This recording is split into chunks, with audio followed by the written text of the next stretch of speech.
a thoroughbred descended from 100 generations of thoroughbreds, was less human and more disinterested.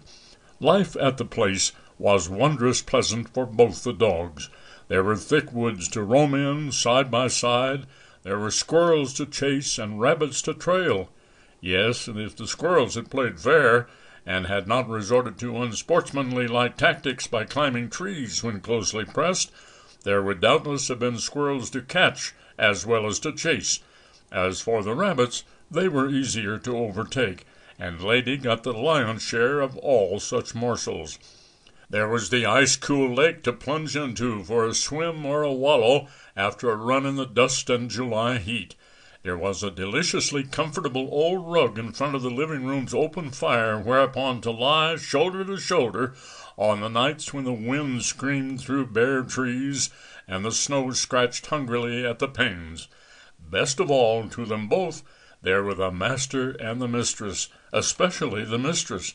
Any man with money to make the purchase may become a dog's owner, but no man, spend he ever so much coin and food and tact in the effort, may become a dog's master without the consent of the dog. Do you get the difference? And he whom a dog once unreservedly accepts as master is forever that dog's god. To both lad and lady from the first, the man who bought them was not the mere owner, but the absolute master. To them he was the unquestioned lord of life and death, the hearer and answerer, the eternal law, his the voice that must be obeyed, whatever the command. From earliest puppyhood, both lad and lady had been brought up within the law. As far back as they could remember, they had known and obeyed the place's simple code. For example, all animals of the woods might lawfully be chased, but the mistress' prize chickens and the other little folk of the place must be ignored no matter how hungry or how playful a collie might chance to be. A human, walking openly or riding down the drive into the place by daylight, must not be barked at except by way of friendly announcement. But anyone entering the grounds from other ingress than the drive, or anyone walking furtively or with a tramp slouch, must be attacked at sight. Also, the interior of the house was sacrosanct. It was a place for perfect behavior. No rug must be scratched, nothing gnawed or played with. In fact, Lady's one whipping had followed a puppy frolic effort of hers to worry the huge stuffed bald eagle that stood on a papier-mâché stump in the master's study, just off the big living-room where the fireplace was. That eagle, shot by himself as it raided the flock of prize chickens, was the delight of the master's heart, and, at Lady's attempt on it, he had taught her a lesson that made her cringe for weeks thereafter at bare sight of the dog-whip. To this day she would never walk past the eagle without making the widest possible detour around it. But that punishment had been suffered while she was still in the idyllic days of puppyhood.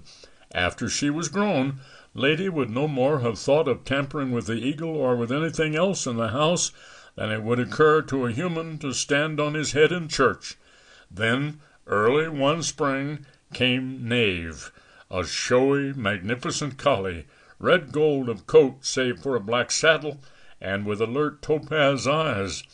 Knave did not belong to the master, but to a man who, going to Europe for a month, asked him to care for the dog in his absence. The master, glad to have so beautiful an ornament to the place, had willingly consented.